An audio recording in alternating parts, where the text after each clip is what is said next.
Вы помните, что в прошлом году в послании президента Российской Федерации прозвучало, что времени на раскачку нет. Да? Сегодня правительство Российской Федерации уже находится в отставке, находилось в отставке, сформировано новое правительство Российской Федерации. Таким образом, получается, что тот посыл, который прозвучал на послании президента Российской Федерации 15 января, от планов нужно переходить к делам, да, это не просто актуальный, а уже вопрос, который сегодня нужно решать в очень скором и быстром темпе. Я бы не сказал, что речь идет о радикальных изменениях, речь идет о новом этапе развития и в государственном строительстве Российской Федерации, и новом этапе государственной политики в отношении семьи и детства.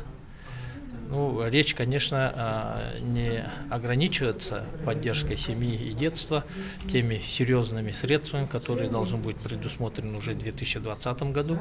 Речь идет о том, что человек, который родился в Российской Федерации, на всех этапах личностного роста, он должен получить качественные и доступные условия для развития.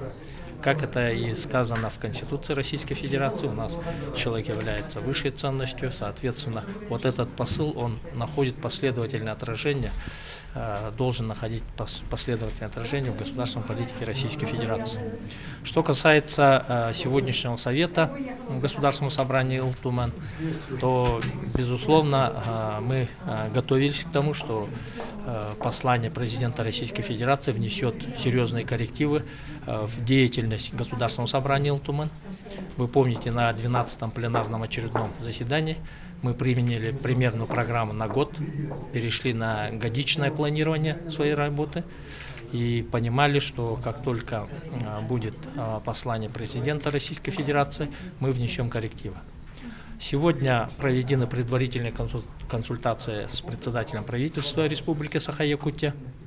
Мы определили, в каком направлении, что нужно менять. Речь прежде всего идет, конечно, о том, что нужно вносить изменения в государственный бюджет Республики Саха-Якутия на 2020 и плановый период 2021-2022 годов.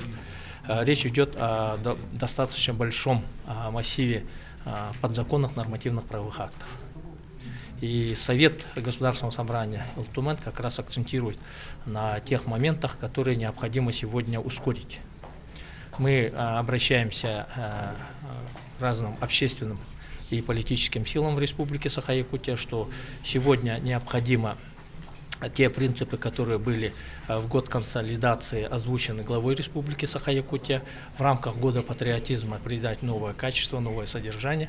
И, соответственно, в этом направлении достаточно в хорошем ритме, содержательно уже начать изменять государственную политику. Есть оценки в рамках Российской Федерации, которые озвучены в том числе председателем правительства Российской Федерации Михаилом Владимировичем Мишустиным. Да, речь идет о 450 миллиардов дополнительных средств, которые должны быть предусмотрены в федеральном бюджете.